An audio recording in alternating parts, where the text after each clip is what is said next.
Good morning. The focus for today's session is activation of the hip extensors.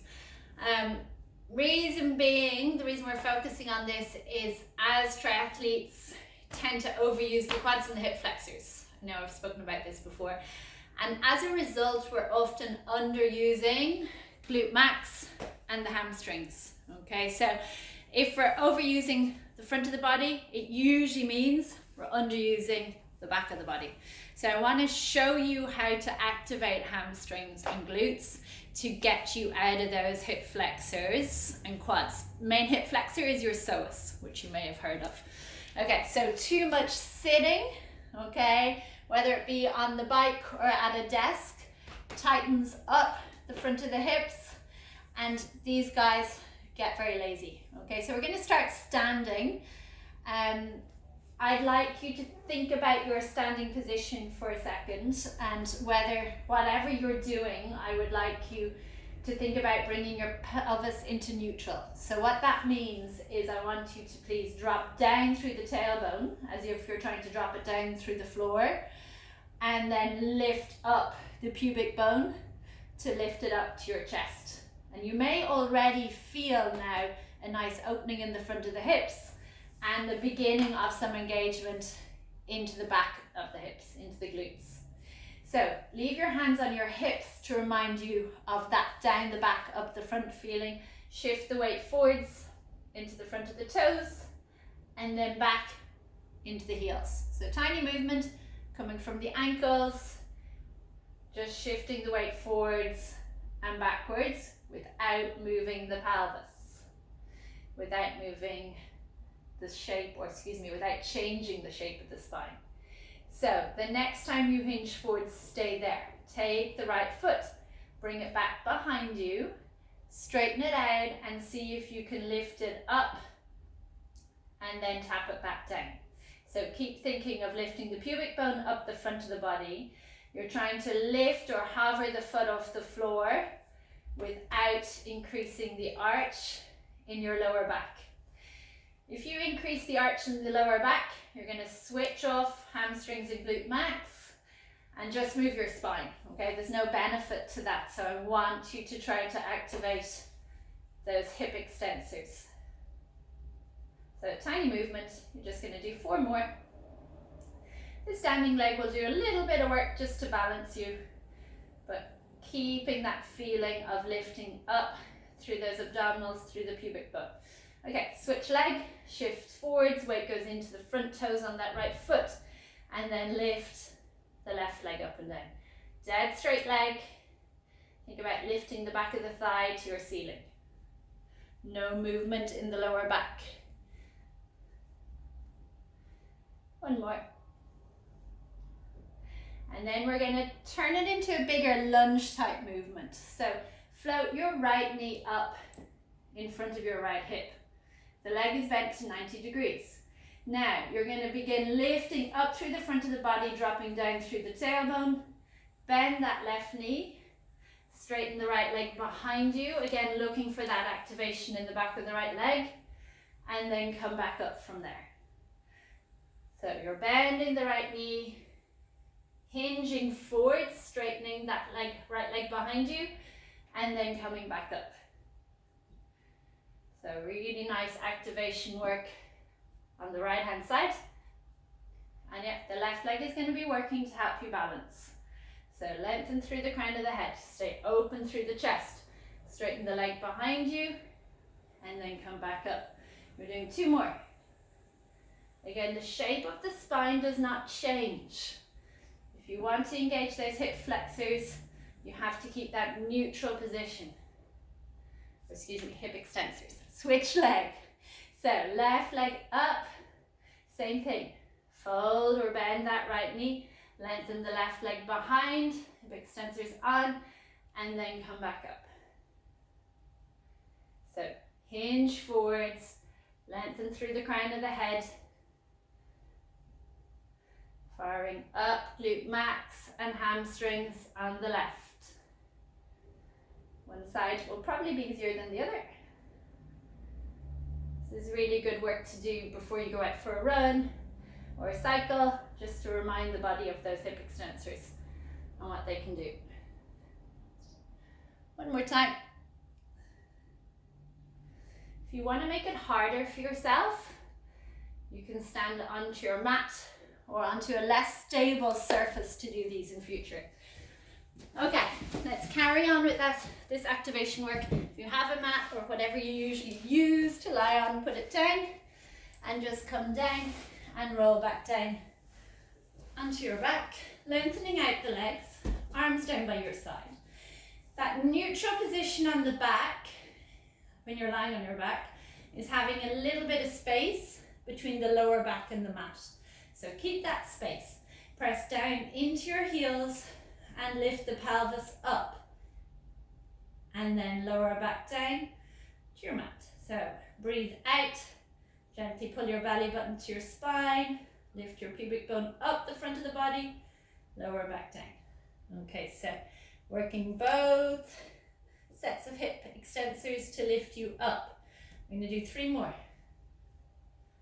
Wide across your collarbones, open through the front of the hips. There should be nothing going on in the front of the thighs or the front of the hips. One more time.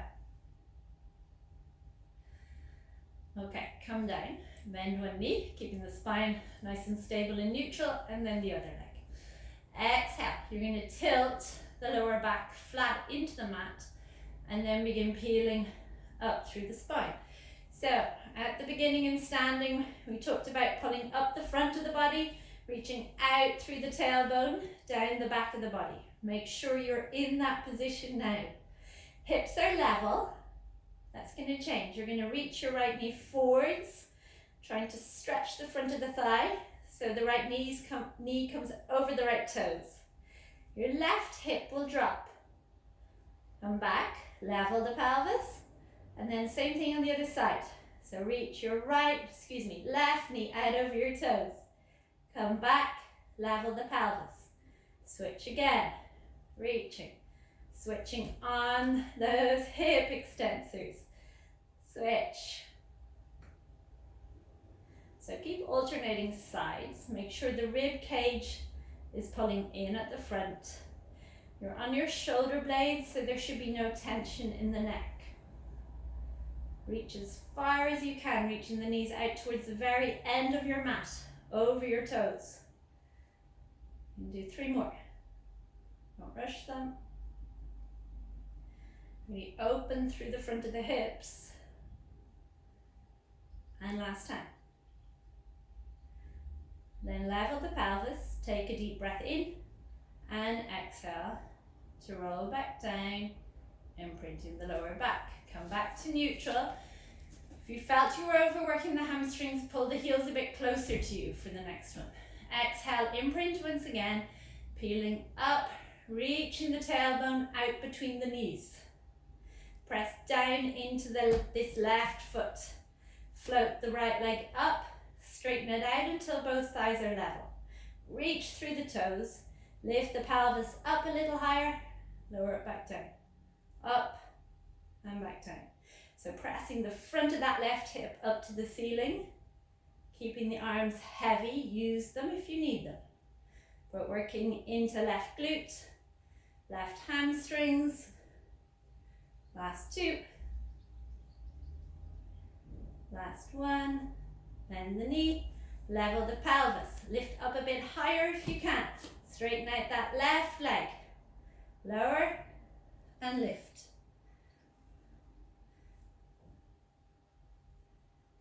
Keep pulling up through those abdominals, lifting the hip bones up to your rib cage. Last 3, 2, 1. Stay lifted, bend the knee, take a deep breath in, and then exhale.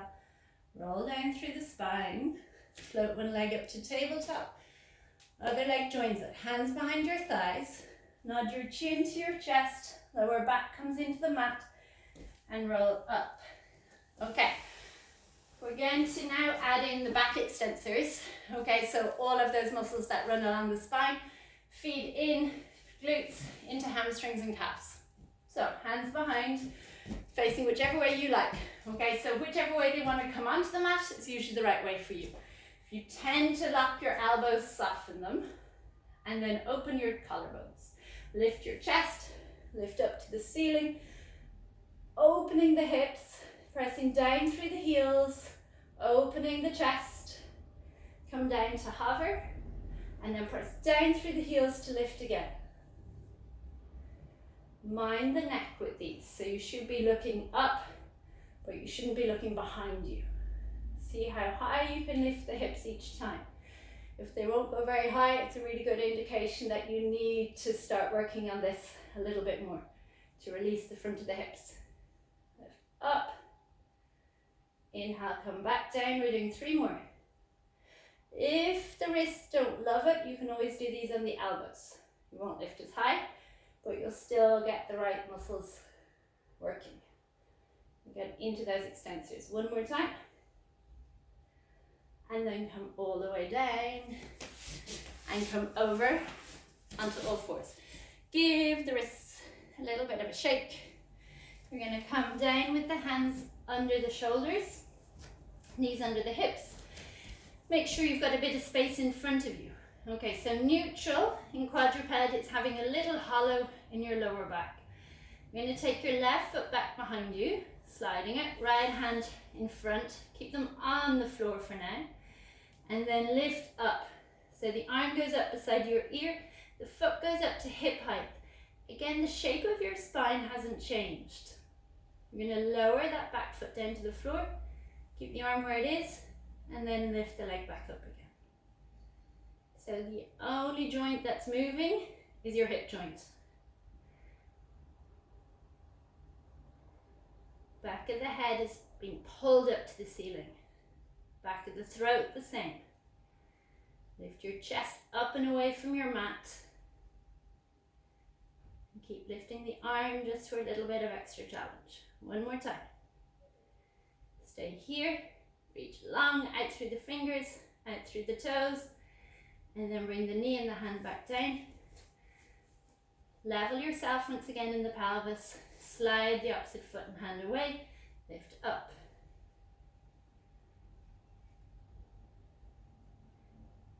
So press the back of the thigh up to the ceiling. Pull the rib cage in at the front.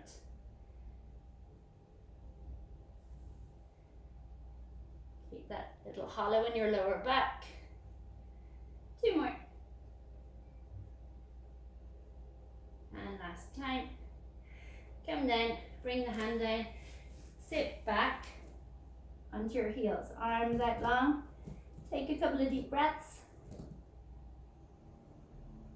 And then come forwards onto your front, on your mat. Rest your head on your hands, legs out long. Again, lengthen out through the tailbone, lift up through your pubic bone. That will bring you into neutral. Press down through the pelvis to lift the legs up and into your swimming kick. So straight legs, front of the thighs are lifted, head is resting on your hands. Make sure you're kicking from your hips and not your knees. Whatever you're doing here is probably what you do in the water. So hopefully it's from the hips. 4, 3, 2, 1, lower the legs. Take a little break, bend the knees, heels together. Knees wider than hips for these. Feet dorsiflexed. So imagine you've got a bag of sugar on your feet. Press down to lift up. And back down. Exhale, lift. Press through the pubic bone. Press through the front of the hip bones to lift the knees up. Breathe out. Press your sugar up to the ceiling. Press through the heels. If your lower back doesn't like it, you can always separate the feet and do 1 leg at a time. Okay, so don't force it. Usually if it's going into the lower back, it's because those glutes aren't firing up. So it's going straight into your lumbar extensors. 2 more. Last time. And then lower the legs. Lengthen them out long as wide as your hips. Bring the hands into your lower back, elbows down. When you breathe in, you're going to lift your forehead, your chest, straighten your arms, lift your legs, come up as high as you can. Lift the legs a little bit higher, lengthen through the crown of the head, release the arms, and begin widening your chest as you pulse them up and down. Long through the crown of the head, reach through the toes, backs of the thighs to the ceiling. Keep squeezing the shoulder blades. You can stay here for a little bit longer. Keep lifting the front of the thighs. 4, 3, 2, 1. Press into your hands. Sit back. Arms down by your side. And take some nice deep breaths in your lovely rounded position, just letting everything switch off. And you guys are done.